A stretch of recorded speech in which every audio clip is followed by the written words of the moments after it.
listeners, I am so excited to have Rebecca Hinds with us today. She's a best-selling author of my new favorite book, Your Best Meeting Ever, and the book really does live up to the title. Rebecca is a leading expert on work transformation and the future of work. She has a PhD from Stanford. She founded the Work Innovation Lab at Asana, and she founded the Work AI Institute at Glean, both first of their kind corporate think tanks. She's an award-winning researcher. Insights are consistently featured in HBR, New York Times, Wall Street Journal, Forbes, and other outlets like Organizational Science. And she's a co-instructor for the CNBC Make It course, How to Use AI to Be More Successful at Work, and columnist at Inked and Reworked. Welcome, Rebecca. Thank you so much for having me, Julie. Ah, I love the book. I love the book. I would be holding it up right now for those who are on video, except I got it on Audible, which was lovely Okay. because you read it and I felt like you were talking to me. It was just, you described all of my meeting catastrophes so well in the book. And I thought where we would start, Rebecca, is how did meetings even come to be? I think it's what I had never heard this before at the beginning of your book, how this, like many things in corporate America, came from World War II, right? Yes, and I start the book with this story of what was called and still is called the Simple Sabotage Field Manual. It was essentially a manual written in World War II era by the Office of Strategic Services, which was essentially the precursor to the CIA. And this manual was intended to help ordinary citizens living in enemy territory advise them on different ways to disrupt the enemy from within. And one of those ways was meetings, hold dysfunctional meetings, long-winded meetings, do everything through channels, right? And it's ironic, it's frustrating, it's a little bit humorous that we use the same tactic that was once advised as a weapon of sabotage as business as usual. And there are so many reasons why meetings certainly predate World War II. And for the book, it didn't end up making it in the book, but I did all this research on, where meetings first developed. And, they are social activities. For as long as we've communicated with one another, we've had meetings. And because of that, so much of our knee-jerk reaction around meetings is, driven by the fact that we like to talk, we like to be physically by each other and work through problems. And so often what we see is meetings become our knee-jerk reaction, even when there are a host of other more productive ways to communicate, collaborate, and coordinate. Yeah. Yeah. Oh, we have a problem. Let's have a meeting. It's like, well, wait a second. Like maybe there's other channels, other ways to do this. And that's a big argument in the book is meeting volume, right? And there's seven Mhm. principles in the book. And so the first principle is really about looking at the volume of meetings. And Yes. I love because it's so common that I hear from leaders, oh, my busy calendar, I'm back to back meetings all day, like it's some sort of badge of honor. And I'm always thinking, oh, like that's the time prioritization issue. Like you shouldn't have that many meetings. Like what are people on your team doing? And so, Rebecca, let's Yes. start there with principle one. What do you do about meeting volume? Well, first you recognize the problem. I think, meetings have become a status symbol in our organization, and there are many reasons for that. The biggest one is meetings are highly visible. When we think about work in general, increasingly as it's more digital, it's very invisible, right? It's hard to see someone working carefully through a problem or rewriting that email for the 11th, 12th time to, ensure it lands perfectly. Meetings are highly visible. We can often see people's calendars within our organizations. We can often see people huddled around the conference room or leaning into the Zoom screen. And because we associate visibility with value, meetings become a status symbol. And we feel like if we're not sure how to move work forward, if we're concerned that we're not showing we're being productive enough within the organization, well, meetings are a highly reliable way where at least you've done something. Even if you've just sat in the room, haven't contributed anything, haven't reaped any benefit, well, you've done something. And because of that, we tend to over index on the meeting. And that's how we get, ballooned calendars with far, far too many meetings. The first is to recognize that. And often it starts with, clarity around goals within the organization. When employees don't know what they're responsible for, not sure how they're being evaluated, meetings Mhm. become more and more tempting as a way to show performatively that work moving forward. hmm And you even recommend a pretty drastic measure of, just clear your calendar. Like get rid of all the unnecessary meetings, of course, for people that are client facing. There's exceptions, Hmm. obviously, that are critical meetings, but most of the meetings we can eliminate and see if we really need them. Or I also really appreciate the asynchronous idea. Yes. There's so many other ways to communicate. Yes. The live meeting time should be like the last resort for how we collaborate. Hmm. Yes, to this day, my favorite meeting strategy is what I call the meeting doomsday, the 48-hour calendar reset that you do as a team or an organization. And we need that type of drastic measure, I've come to believe, because meetings become so ingrained on the calendar. And we have an immense social guilt often associated with canceling meetings because they're so human in nature, because they are social activities. Well, we feel like we're not just canceling the meeting or not showing up to the meeting. We feel like we're somehow canceling the person behind the meeting. And that's why meeting doomsday, giving people that explicit permission to Mhm. take meetings off the calendar, can be so healthy, as well as the fact that it jolts people out of the status quo. And we've done the comparison, the meeting doomsday versus the meeting audit. And we continually see the meeting doomsday is more effective because Mhm. you're no longer justifying the meetings on your calendar. Now you've been given permission to wipe the slate clean. And we start to see people think differently about what deserves to be a meeting. They start to be okay with the 25-minute meeting or the 27-minute meeting instead of the Mhm. 30-minute meeting. Often we think in terms of binary terms too. This meeting should exist or it shouldn't exist. In most cases, the best solution is part of the meeting should exist. Maybe it's 10 minutes of the 40-minute meeting or the 45-minute meeting, but we don't need everything that was once in a meeting because so much of that is information exchange, which can be moved asynchronously. Yeah. And one of the models that's threaded throughout the principles is the 4Ds. Rebecca, you want to Mhm. explain that more? Sure. So, I think one of the lowest hanging fruit for organizations is to give employees clarity in terms of what deserves to be a meeting. Because for all the reasons we've already talked about, if employees don't have clarity, they are going to default to the meeting. And so the Mhm. 4D CEO test is one rule to help employees decide what actually deserves to be a meeting. So it's a two-part test. Test one is a meeting should only happen if the purpose is to debate, decide, discuss, or develop yourself or your team. Even if it passes that first test, there's a second test, the CEO test.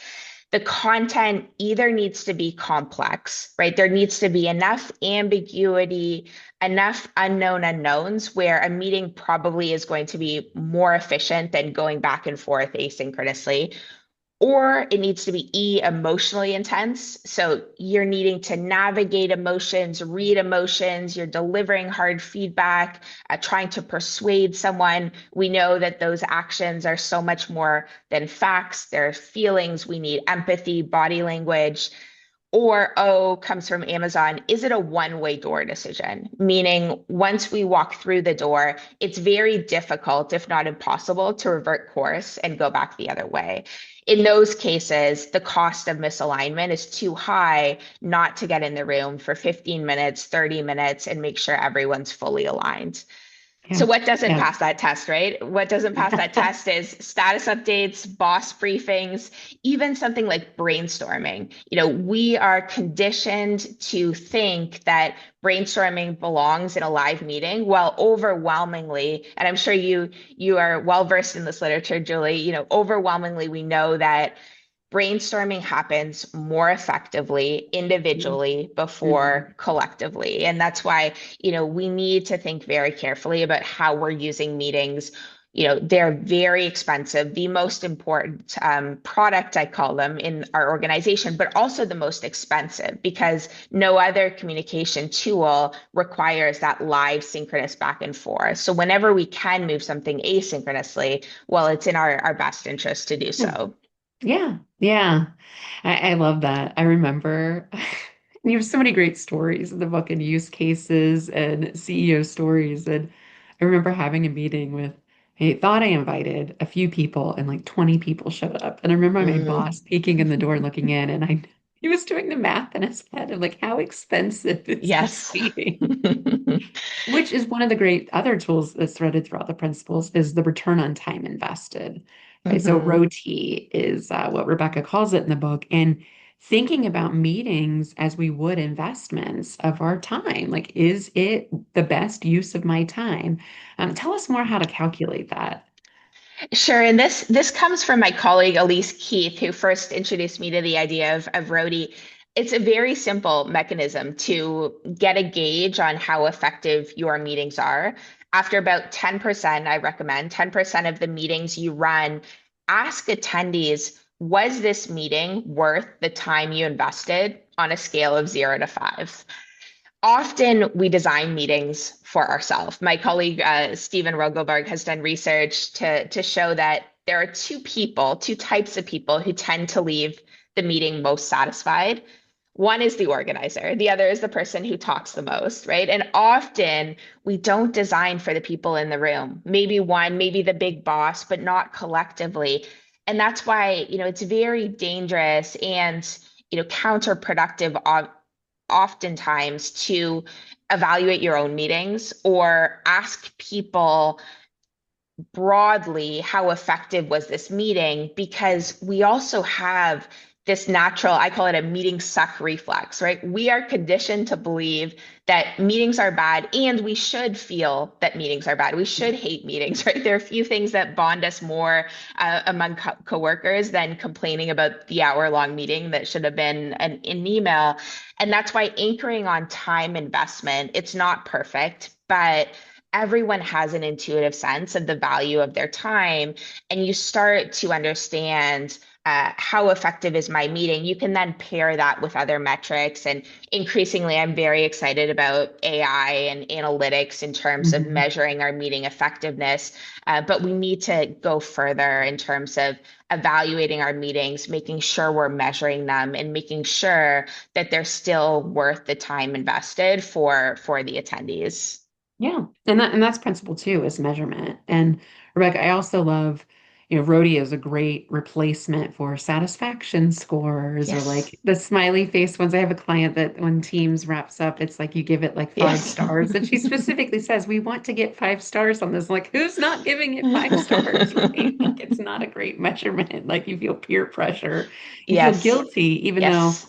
was it the great use of my time? Like if I'm being Yes. honest, that's a better question to ask. Yes, and five stars, what does a smiley face mean? We also know that good meetings should be taxing, right? They should be Mhm. cognitively taxing, because if they aren't, well, it could probably be an email or some other form. So the goal isn't, it's multifaceted in terms of what is the goal of the meeting. And we also need to anchor on that and make sure everyone's aligned on what does success look like for the people in the room. Yep.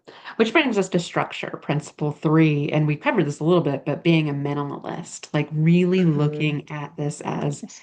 how do we minimalize meetings so that they're high impact, like cognitive challenging settings. Mhm. Other tips on structure? I often think about structure in terms of four key dimensions of the meeting. So the length is a big one. We know that meetings suffer from Parkinson's law, meaning work expands to fill the time allotted. If we give a meeting 30 minutes, which is what Google Calendar Outlook tells us should be a meeting, well, it's probably going to take 30 minutes. And so thinking about what is the necessary time required for the meeting, and going a step further, I recommend 27-minute meetings in the book, pushing the boundaries, because you might go too deep. You might go to the 15-minute meeting, and you might realize it's too far. But usually you come to some happy medium that's better than the original. Maybe it's 20 minutes, and pushing the boundary, I think, is a very healthy practice we should do. So length, cadence as well, thinking about, do you need that weekly meeting? Can it be every other week? Can it be monthly?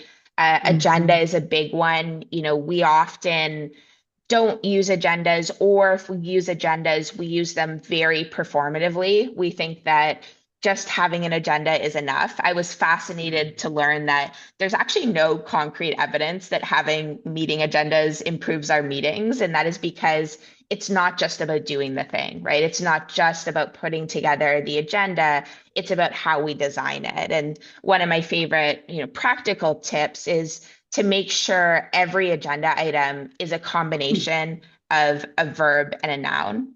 So rather than, budget discussion, what are you trying to do? So align on the Q3 budget, align being the verb, the Q3 budget being the noun. And that has several benefits. One, it gives people clarity in terms of what you're trying to achieve. Two, it lets you know when you've actually done it, right? If it's just discussion, well, you can discuss all day long, and it's very hard to understand, have you been successful at doing this agenda item, doing the verb? And the third benefit is it gives you clarity in terms of when you can move on to the next agenda item, because we often spend disproportionately more time on the first agenda item and then the second and then the third. The more we can have clarity in terms of when can we move on, well, the more our meeting is going to be efficient. And then the Mhm. final one is the attendees. So thinking about who needs to be in the room, stakeholders, not spectators.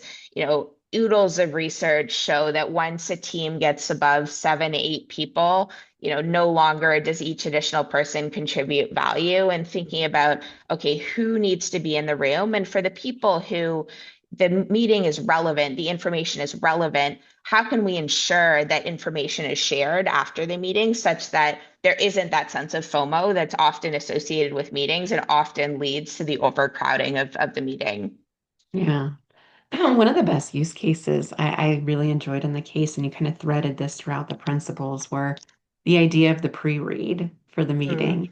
And I think Amazon does this regularly where it's like, okay, here's the pre-read. It's kind of like the slides, the memo, whatever format your company uses, and have everyone sit down and read it together for 10 minutes and then discuss. And I was like, oh, that's accountability. Because every time I send a pre-read to clients, they don't read it, and everyone's Yes. like faking it at the beginning. It's a total waste of time, even though I'm trying my best.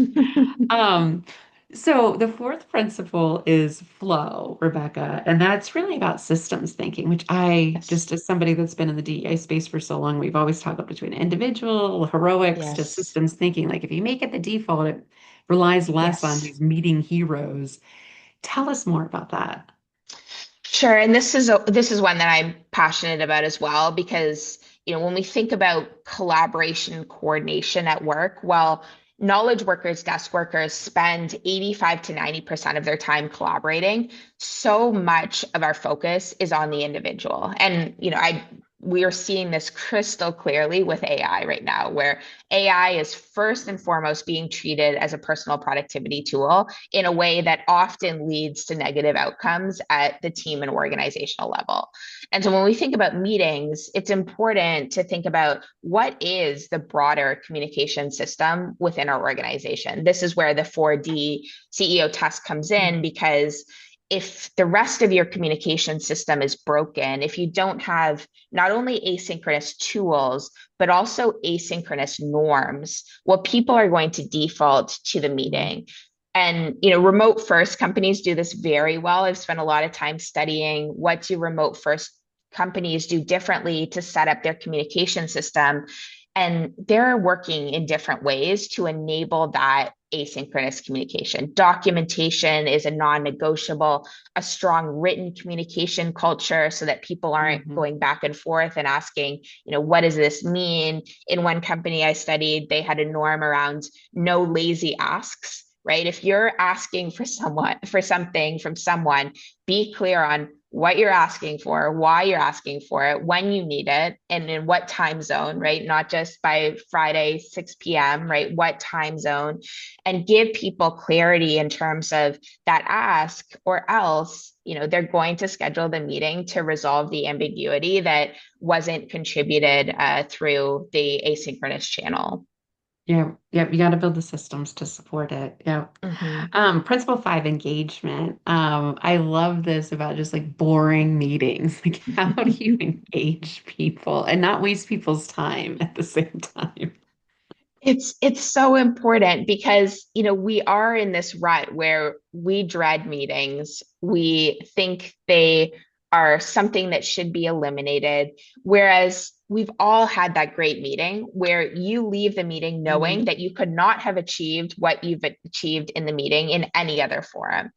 And the goal is to create that as consistently as possible. And part of it is designing for the people in the room. Part of it is designing your agenda so that it's relevant to the people in the room. But also part of it is the environment. I talk about walking meetings and I talk about having plants in the background and colors and food.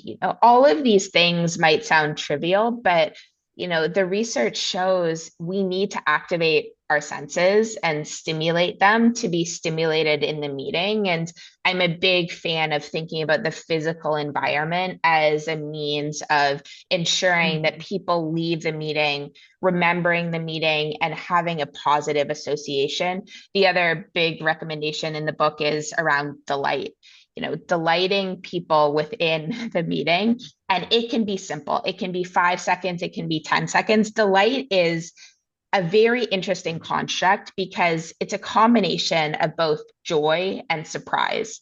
And that surprise element is really important for making it memorable. It needs to be something that people aren't expecting. So it can be as simple as a shout out, a shout out to a teammate or a direct report for doing a good job on something. It can be bringing in that food, food item that has some personal connection to you. Leaving people with one moment of delight is another pretty concrete way to ensure that they're leaving the Mhm. meeting remembering that experience and having a positive association so that they want to show up the next time. Yeah. Yeah. I used to have a leader that would do a tell me something good to start. And it I love just that. was so elevating. Like it just made everyone feel good. And it didn't go on and on. It was 5, 10 minutes tops. And it just set the Mhm. tone for the meeting to be discussion oriented, positive, like helpful. So I really love that filter of delight. All right, two more real quick. And we could go on about the last one with technology because Rebecca knows a Mm. ton about AI, and that probably could be like a whole sequel to your book. Before we get there, there's one more. Principle six is timing. So finding this way to like you mentioned this before with cadence, but like having a rhythm to your meetings. Yes, and when we think about, excuse me, when we think about humans, we are hardwired for rhythm, right? It's innate in us, our heart rate, our breathing, the way we walk and talk. There's fascinating research to show that when people, walk synchronously together, they form stronger bonds. And we often don't think about rhythm in the context of meetings. We often default to what our calendar tells us should be the rhythm. Often it's a weekly cadence, often it's a monthly cadence. But thinking very carefully about how do we align meetings to the rhythms of work. And there are many rhythms of work. In the book, I talk about three. There's your strategic rhythm. So thinking about how do I align meetings to goals and OKRs Mhm. within the organization, our fiscal calendar. There's the operational rhythm and the tactical rhythm. So how do we think about, the day-to-day rhythm of work as well as the rhythm of our projects? Fascinating research in terms of, how do you leverage meetings throughout the project lifecycle in a way that's going to boost Mhm. team performance. I've long been fascinated by the phenomenon often called punctuated equilibrium, right? This idea that at the midpoint of the life cycle of a team, Mhm. whether the team is 6 weeks, 6 months, 6 years in terms of that life cycle, that point from that duration from the start to the finish. Well, the midpoint has this weird psychological power because it's the moment where abundance flips to scarcity, right? You've officially used up half the time, and that triggers a natural burst in energy. And great meeting designers will recognize that, and they'll recognize that at the midpoint, smack in the middle of the point between this kickoff and the deadline, they'll schedule that meeting, harness that natural burst of energy, and propel their team to the finish line. Pre-mortems are another, example of, Yes. we know that right at the beginning of the life cycle of a team or the project, well, there's this natural spike in optimism, right? It's sometimes called the planning fallacy, where we overestimate how easy it will be, how quick it will Mhm. be. We underestimate how many things will go sideways. Well, if you take advantage of that, if you hold the pre-mortem, if you ask your team to imagine it's the end of the project, 6 months in the future, and the project has failed, what went wrong? Well, that's another way you can leverage a meeting with high effectiveness to help teams quell that natural burst in optimism and leave them with a more grounded view that's probably going to help them work through those challenges earlier. Ah, I love the pre-mortem and I love that Mhm, like midpoint reflection, like what mhm. powerful, tangible things that every meeting planner can do. Last but not least, technology. And this isn't just, throwing an AI bot into the meeting, which I did appreciate some of those stories. Like I never thought about not attending and having an AI bot attend for me. But and obviously technology is rapidly changing, Rebecca, but what do you wish people knew about how to leverage AI for good in meetings? Uh, it's such a big topic because my I do a lot of work with my mentor and colleague at Stanford, Bob Seddon, and what he'll tell you and what we're seeing overwhelmingly is AI does not magically transform any part of our organizations. If you have a broken meeting culture, AI is not going to fix that. And so being thoughtful, just as we would any other attendee in the room, being thoughtful about what is the role AI is playing in this meeting. I talk about three roles in the book. So AI can automate automate parts of our meetings in ways that are very exciting. We know a lot of meeting design involves administrative drudgery, right? The scheduling, the note taking, the automated follow-ups, amazing use case for AI if it has enough context into the meeting and how your organization works. Automate advise, so advise us on how to design Mhm. better meetings. This is another very exciting area. I've done research recently around gender dynamics in meetings, and using AI to get more information, extract more information around whose voices are dominating the meetings, and never for the purpose of surveillance, but for the purpose of visibility and information. Putting that in the hands of attendees for them to self-correct behavior becomes very exciting. And then the third is to actually participate. And this is where it becomes very exciting and also very dangerous, because we are already seeing CEOs and executives in particular boast about sending the digital twin to the meeting instead of showing up themselves. And there are so many different negative consequences that can come with that. One is, there's nothing that says your time is more valuable than anyone else's in the room by then sending your digital bot instead of showing up yourself. We also know that it is very distracting. I'm in, a meeting every week, it seems now, where you have multiple digital twins on the screen. Sometimes the digital twins overpower in terms of numbers the humans in the room. It is very distracting. And what I see increasingly is you then leave the meeting with three, four, five different versions of what actually happens. There's so many different transcripts, people no longer read them. We need to think about, again, this is the systems thinking component of this, where Mhm.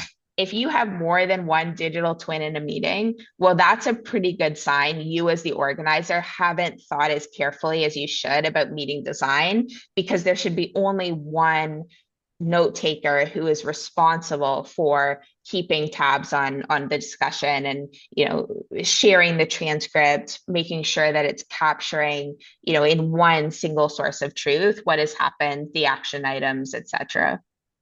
Oh, that's so good. So good. It's so interesting. I can't wait to see more of your research on that, Rebecca. Thank you so much for so generously walking us through these principles. Listeners, this is the best book I've ever read about meetings. I think a lot of leadership books kind of touch on it. And what I love, and I think is very aligned with your philosophy, is I've always kind of said in leadership training, like a meeting is a snapshot of your culture. Like if I were to sit in Yes. on a meeting, I can usually tell a lot from inclusion, exclusion, what's valued here, like what's not valued here, who speaks and who doesn't speak. And so I love these interventions and I love these ideas to help it make it more equitable and more ultimately productive so that people walk away, like you said, feeling like that was a good use of my time. Yes, and I think, and this will resonate with you, Julie, there are few things that can demonstrate your leadership within an organization more powerfully and quickly than not only running a good meeting, that's important, but also being able to steer a bad meeting back on track. People Mhm. recognize that. They also recognize the reverse, right? If you can't lead a good meeting or you can't steer a bad one back on track, well, that doesn't inspire a whole lot of confidence into your ability to lead anything bigger, a project, a team, a function. And I continue to believe, increasingly in our digital AI world, that is a differentiator that I think we should take seriously. And it's exciting to think about that because in many ways this isn't rocket science. It's these are things that anyone can do with some intentionality. Yeah, it should be a competency that we Yep. measure as a part of Yeah. performance reviews and leadership development. Hmm. Rebecca, I could talk to you forever. Thank you so much for your wonderful book. Best meeting ever. Listeners, grab a copy. She does the Audible version. It's delightful. I listened to it on my walks and just had all these aha moments. And so, Rebecca, tell our listeners, can they follow your work other places besides getting the book? Yes, the book is at all your favorite bookstores. I'm on LinkedIn and my website is rebeccahinds.com. Oh, perfect. That's so easy. Well, we'll link to those in the show notes. And thanks so much for making the time for this conversation. I know I'll be using this in my curriculum at school, and I'm thankful for the work that you do. Well, thank you. And likewise, I'm a big fan and thank you for having me.